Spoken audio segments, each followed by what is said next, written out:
Ating Airbaggy Coco Break Jogger Stroller, good for newborn, up to 20 to 30 kg. Proven and tested na po namin po yan sa ganung weight.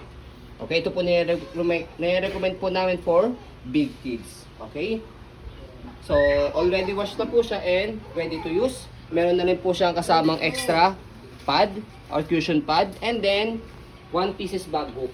Ang kinagandahan pa po sa kanyang handle is leather na po siya. Even yung kanyang front handle, leather na rin po. Yan. Okay, so Limited edition napakaganda to. po nito, limited edition, and then yung color po niya is blue jeans siya, as you can see. Ayan. Okay, so para may idea po kayo regarding po sa brand new price po niya, nasa 30,000 po. Ayan. Okay, so ito po yung details po niya one by one. So ito yung kanyang canopy. And then meron po siyang peekaboo dito sa likod. Ang folding niya, pwede pong by half. Ayan. And then full. Ayan. Next natin, yung kanyang upuan o higaan. So, ayan po siya. May extra pad. Kung hindi po kayo satisfied sa wash po namin, pwede nyo po siyang i-rewash. Ayan. And then, kung sakaling malaki na, or toddler na talaga si baby, nasisikipan na po siya, pwede nyo na po tagalin po itong extra pad po niya. Pakita mo yung loob. Ayan. Ayan po yung loob po niya. Okay. Ganda ng kulay. Ganda, pang forma. Kumbaga, kung passion po niyo is naka blue jeans po kayo, ayan, ang ganda. Kung ang forma siya. And then, regarding po sa kanyang belt lock and harness, kompleto po sa kanyang harness pad. Ayan. Belt lock po niya, wala po siyang putol, and yet heavy duty pa po siya. Ayan. Okay. And then, adjustable po yung kanyang harness, 3 level, as you can see, newborn, toddler, kids. Depende sa laki ng baby po ninyo. Okay, front handle, ayan, napakaganda. Again, leather po siya. Pag tatanggalin po yan, dito lang po sa gilid, tanggalin niyo lang po dito. Ayan, tapos pati rin po dito sa kabila. Ayan. Okay. Pagka ikakabit, ayan, lockable siya. Ganun rin sa kabilang side. Nakalak na. Ayan. Ay, hindi pa. Next natin, kapag ihihiga siya, later on papakita po namin sa inyo. Dito po muna tayo sa harapan sa kanyang footrest, tapakan ng paa. Sa mga 3 wheels, ganyan po talaga yung design ng kanilang footrest. Ayan. So, color white po siya, hindi siya naninilaw. Ibig sabihin, hindi po siya overuse. So, expect po minimal scratch dahil pre-lap po siya. And then, yung gulong po niya, okay na okay. Hindi siya pudpod. Kita-kita nyo yung lahat ng lining. Easy to maneuver, nag-swivel. And then, hindi rin po naninilaw yung kanyang mugs. White pa din. Ayan. Next natin, yung kanyang body frame sa right side. Ayan. Even yung gulong sa likod, okay na okay. Oh. Sa likod, yung kanyang kabilang side na gulong. And then yung stopper niya, isang tapak lang dito. Ito, set aside nyo lang po siya rito. Ayan. So, stand po ito mamaya kapag finold siya para nakatayo siya. Pero pag gagamitin nyo po siya, set aside nyo lang po siyang ganyan. So, stopper, baba nyo lang po ito. Hindi mo kalawang. Hindi po siya nangangalawang, as you can see, ayan sa video. Kaya hindi siya talaga overuse o hindi siya masyadong used. Ayan, yung basket niya, ayan. Yung likod niya, may extra pocket siya dito. Ayan. And then, para ihiga siya, meron siyang zipper dito sa side, left and right po yan. Ayan, left and right zipper.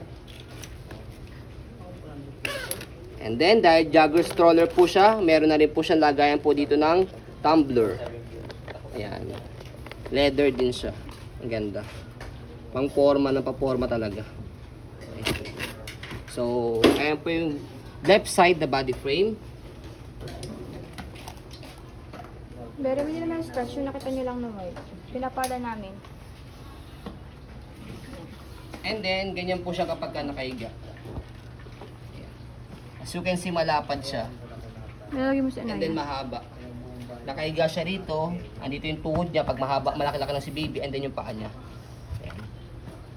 And then, kapag literal na medyo malaki na talaga si baby, pwede nyo tanggal itong front handle dahil guided naman po siya ng harness. Okay? Loaded na po itong front handle para at least mas makaluwag po siyang nakaupo or nakaiga po dito. Ayan. Next natin sa kanyang front handle. Ayan, ang ganda ng front handle niya, leather na rin. Ayan. Handle niya, leather na rin. Meron lang dito siyang konting tawag dito, tear. Scratch. Kasi sa Scratch. pag-ano po yan, sa pag stand. Mm-mm. Pag So, naka-fold. kaya sinama na rin po namin ng bag hook. Ayan, para cover siya. Hindi kita. Mm-mm. And then, ang kinaganahan po sa kanya, kaya siya Coco brake. So, meron siyang brake sa handle. Para siyang bike. Ayan, merong brake sa handle. Ayan. So, ayan, as you can see. Habang tumatakbo, nag-jogging po kayo, may biglang dumaan na animals. Ayan. So, mabibrake po ninyo. Okay? May stop po ninyo. Ayan. Okay? Next natin, iupo muna natin ulit. Para bago natin siya i-fold.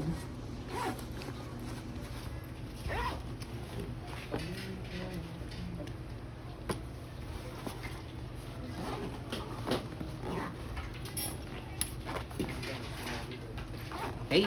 So, sa pag-fold po sa kanya, merong kayong i-click dito sa handle, left and right. Press nyo po yan, and then pull down. So, bago nyo po siya i-pull down, or much better po, bago nyo po i-click po yan, so, yung stopper niya, yung kaninang stand niya, stopper nyo muna, ibaba nyo po muna yan, tapos click po dito, and then pull down. After po nun, Yan, ba't siya mag-scratch? ayan. Okay, so, yung strap niya rito, ikot nyo lang pong ganyan. Tapos, i-tight nyo lang po siya. Para hindi po gumalaw yung gulong, kailangan naka-stopper siya. Ayan. Ayan. And then, strap nyo po. As you can see yung stand kanina, para matayo po siya. Saka yung kung ba't na gagasgasan yung ano. Ayan. Kaya ayos dapat nila yung stand. Ganda yan. So, sa pag-open naman po, tanggalin lang po yung strap niya. Pag tanggal po ninyo, ibubukan nyo lang. Ayan. So, pwede nyo na siyang gamitin. Kaya less hassle din po siya sa pag-open saka sa pag-fold. Ano lang. Yan.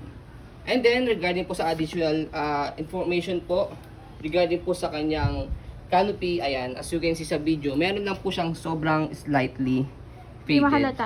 Actually, halos di nga po nataas Hindi yung, yan, hindi yan. Doon sa harap, sa kabila. Nakita niyo to? Ito lang. yung Ito lining lang. Yan. Pero hindi siya obvious. Yes. Mali sa personal. Hindi siya pangit sa, or hindi siya pangit, Ito or lang hindi yun. siya obvious sa personal.